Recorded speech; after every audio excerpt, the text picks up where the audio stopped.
Having more customers is a mathematical certainty. And it means that most of the time, the reason why a lot of people don't sell is because you think of the word customer. So for me, there is what we call B2B, which is business to business. There's what we call B2C, which is business to customer. But I don't use those two terms. I use H to H, which means human to human. Hello? In other words, it's human to human interaction that leads to transaction. Does that make sense to someone? Human to human interaction leads to what? No, you hear me. Human to human interaction leads to what? In other words, if you want to have transaction, you must understand human to human interactions. By the way, if you don't have strangers in your life, money will be strange to you. Can I say that again? If you don't have strangers in your life, money will be what? Because you know, by the way, how many people do you directly know that you say you want to get rich? I mean, how many people do you know? I mean, say I don't talk to strangers. That is why, check all the people that say I don't talk to strangers, they are broke. Hello? All the people that don't talk to strangers are broke. In other words, if you want to be rich, you must love strangers. So at any stage of my life, I developed a definition for a stranger. And you need to hear this before I go to the next slide. A stranger is a buyer, is a customer, is an investor that you don't know yet. Hello? I will say that again. A stranger is a buyer, is an investor, is a customer that you don't know yet. Your poverty is not spiritual. Your poverty is habitual. Do you understand what I just said now? Should I repeat myself? Your poverty is not spiritual. Your poverty is habitual. It means that there are some habits that you have developed unconsciously to you. Habit like what? Excuses. Excuses are the tools of the incompetent. The monument of nothingness. Those that use it are not wise. Hello? It means that if you give excuses, you'll be excluded. Hello? Let me tell you, poverty is also a planet. Hello? That is why two people can be seated together, but they're not on the same planet. Now, the one is on an abundant planet, one is in a poverty planet. By the way, there is what we call financial rapture. Hello? Some of you, the why you came here today is because your Savior is here. And the Savior means that the information that you are receiving, that you are using, is going to change your life. That by this time next year, you will be some of the person that is winning an award and all of that. What has happened to you is called rapture. So rapture is real. It may not just be the way you think it. It may not be that you will just go into the sky. Boom! It means that you are still here. Because a man cannot travel within and stand still without. Hello? You can't travel within and stand still without. It means that if you travel within, something will change outside of you. The government set minimum wage. The reason why they set minimum wage is not because of you. They set minimum wage because it's convenient for them. You must set your own minimum wage. Hello? If you don't set your own minimum wage, you will be at the mercy of the government. The government is doing what pleases the government. It means that you must set your own minimum wage.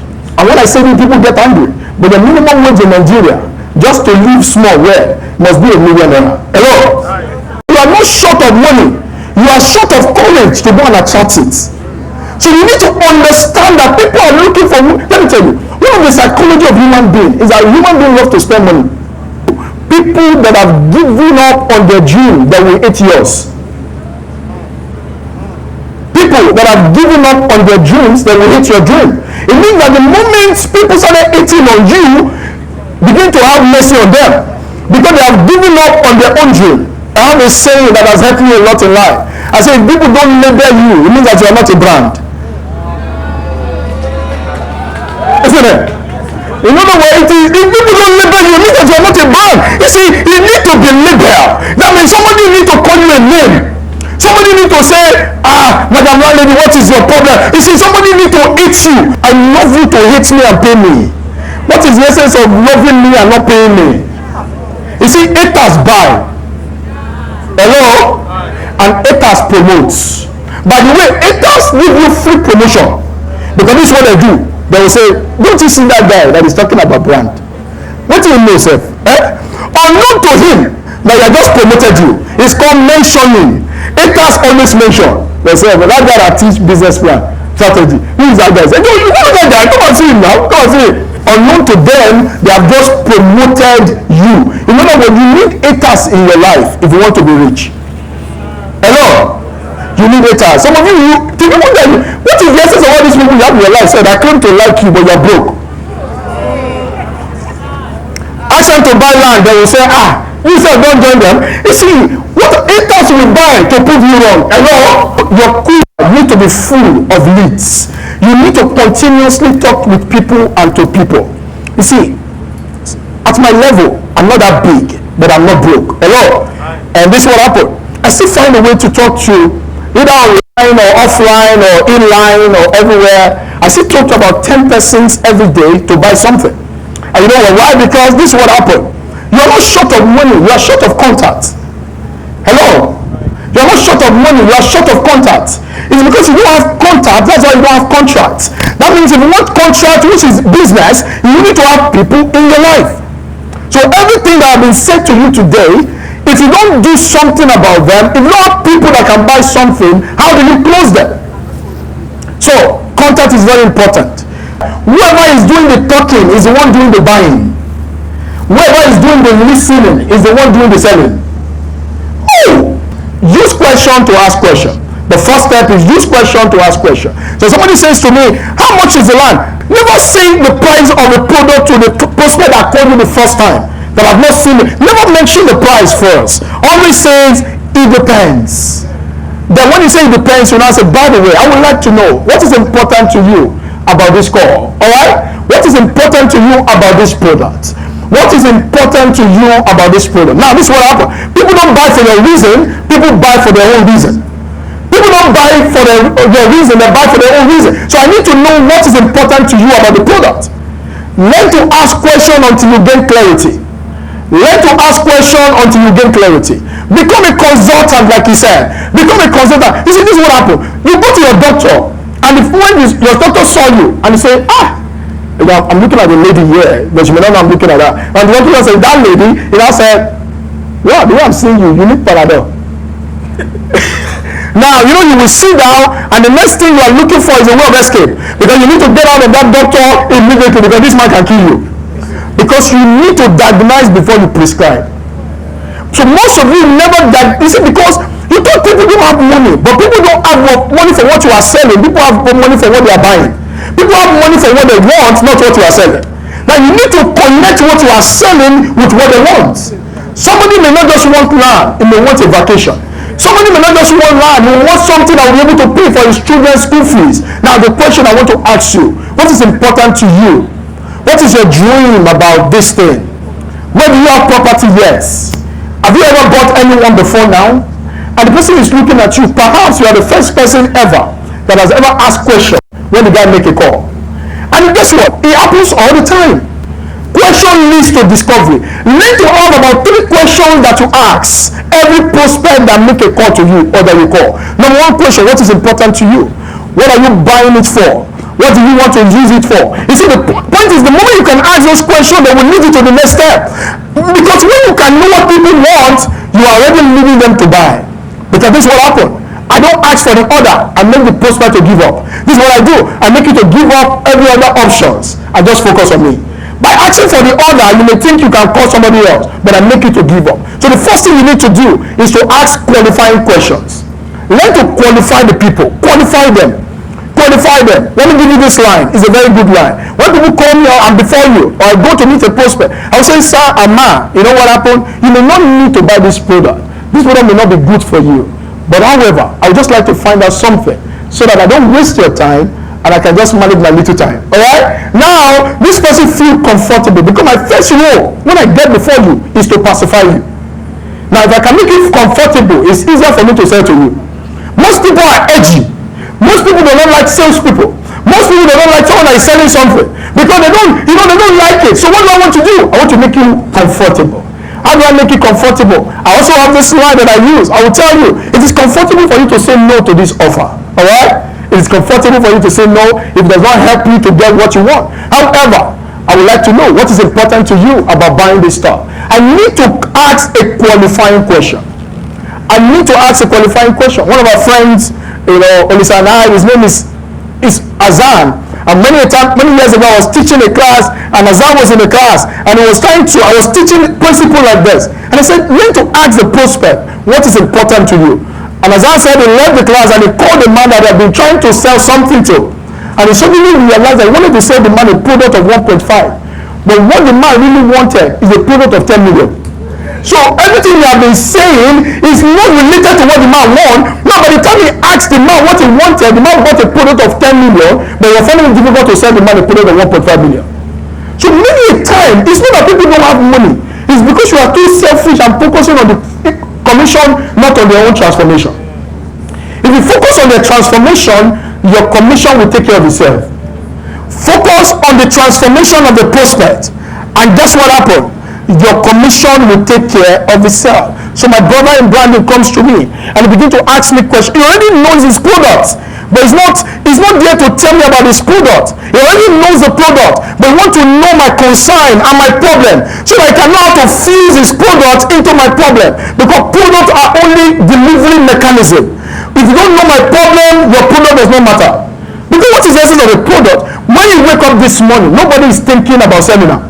When you wake up this morning, you are not thinking about product to buy, but there is something you are thinking about. You are thinking about progress to make. You are thinking about advancement of your life. So what I need to do is to give what I call pleasant interruption. That means by showing the video online, I can show you what will literally change your life. You will move forward. So the first thing is this, qualifying question. The second thing is what I call hypnotic rephrasing. What does that mean? When somebody asks you a question, do you like Amman Paul? Rephrase the question. He said, Mr. Lisa, do you mean to say, do you mean to say that buying land in Greenland in this area is for you to fund your children's school fee? The man said yes. The rule of closing said, get them to say yes to you 3 times, and they will be irresistible not to say it the 4th time. The moment people can say yes to you, they enter into what we call buying zone. That will get them to get to the point, the buying zone. Yes. Yes. Will you sign this now? Yes. Will you make the transfer now? Yes. And until the transfer is made, nothing has happened. Hello? Because there are 2 kinds of transfer. There is BT to BT. What is one? Belief transfer must lead to bank transfer. That means you must transfer your belief to them to the point that they can transfer money to your bank account. That means your belief must be that this product is good for you. So rephrase the question. Somebody says, you ask them, what do you want to buy this product? He said, I want to buy it so that, this place is still far, but by the time my children are going to university, at least I will be able to have money to send them. By that time I will have retired. I will not say, ma, if I get you right, ma, say exactly what they said, rephrase it to them. Now, this is what happened. People build faith by what they hear. People build faith by what they hear. When they say it and when you say it back to them, faith is built. That means I rephrase it back to you. By so doing, I am creating what I call hypnotic rephrasing. I'm getting to the point that I'm here for you. I am here for you. It's about you, not me. Now, the moment you know that it's about you, not me, people focus on you. How many of you now, by the end of today, if I take picture with you and you take picture with all the speakers, and you're not the one that took the picture, somebody took the picture, they send it to everybody. Who is the first person you are going to be looking for in that picture? Talk to me. Who is the person you are going to be looking for? You see, loving yourself is not selfish. It's called self-care. Hello? So people care about themselves, so appeal to that care and they will pay you. Never make your product, never make your advertising, never make your speech about yourself. The only time you must talk in sales is when you want to collect the money. Every other time, it is the prospect that should be talking. Make sure that 80% of the conversation is being spoken by the prospect, not you. So most of you talk too much, and that's your problem. And that's why you're not making sales. And so, the last thing there is storytelling.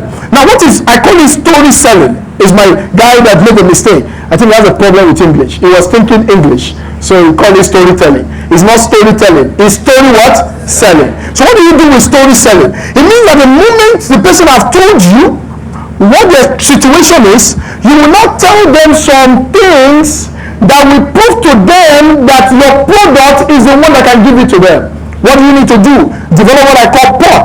P-O-T. What is that? Portfolio of testimonials. Now, have some portfolio of testimonials to tell people.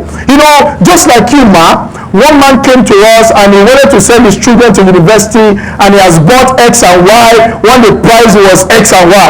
Today, X and Y is now X to Z. And as a result of that, just the same way that man has that is also going to happen to you. Because this is what happens. People buy what other people buy. like hearing no, you cannot be known. Hello? Should I say that again? If you don't like hearing no, it cannot be what?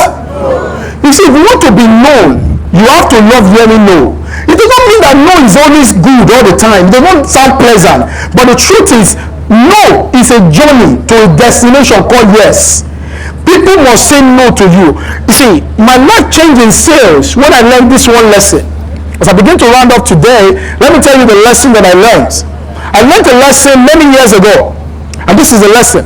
I learned that I stopped setting a goal for yes. I started setting a goal for no. Hello? I started setting goal for no, and my world, my universe opened up. Now I have to go and do what I call rejection therapy. You know what rejection therapy means? I went to the city of Lagos. How crazy the city of Lagos is. And I started asking people for things that I know naturally they will say no to me.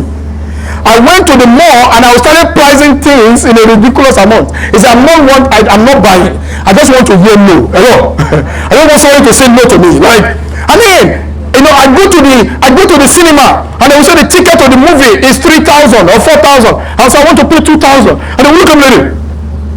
And I said, yes, I'm paying 2,000. I said, no, it's not 2,000, it's 4,000. I said, who can I talk to? I want to pay 2,000. And they will say, okay, come and talk to X and Y person. And I will go there and I will do that. I went to a very massive place in the city of Lagos. I mean, eyebrow of the city of Lagos. And they say they want to sell the property, that the property has been there for a long time. And I said, okay, I want to buy the property. And I look at the price and I slash it into one quarter. Hello. But guess what, my guy? They sold it to me. I'm telling you see, you don't know what you are missing by being afraid of no. Brother, you know what it means? If a man, many fine men marry ugly women because they are afraid of no. Hello. Hello. Many fine men marry ugly women because they are afraid of what? And many ugly men marry fine women because they can accept no. You don't understand what I'm saying? No does not kill, it rather make you known. Set a goal for no. Let me tell you, if there's anything you will pick about closing, is never be afraid of hearing no. Ask for the money. The worst they will say is what? No. Always have a document with you for a client to sign.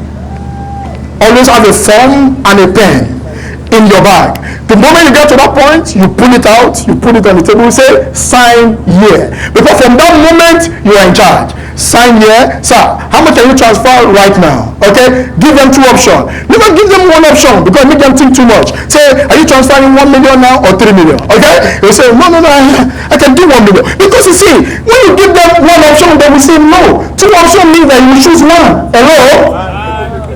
Hello? You're not getting this thing? Two options means when you do what? One. He said, do you want rice or beans? He said, beans. Do you want rice? No. Do you want rice or beans? He will say what? That you must want one of the two.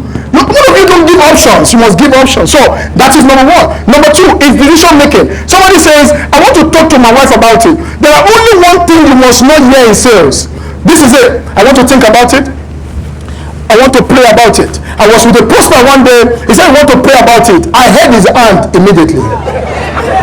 I said, prayer does not need distance. It only needs an agreement. I will say, Father, we thank you. Because most time, people tell you things because they don't know how to say no. People tell you things, they don't want you to feel bad. That's why they say, let me think about it.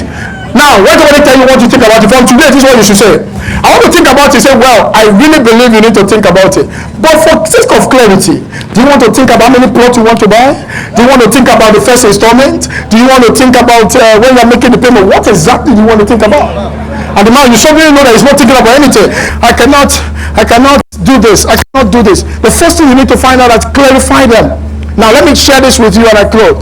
The word closer means 6 words, and there is something that it means. The word closer means how many words? 6. So the C stands for clarify what is important to them. Alright? Clarify what is important to them. The L means label them with a problem. Hello? Label them with a problem. The word CO means overview. Create an overview of their past pain. Create an overview of their past pain. Okay, the word S means that sell them the payoff.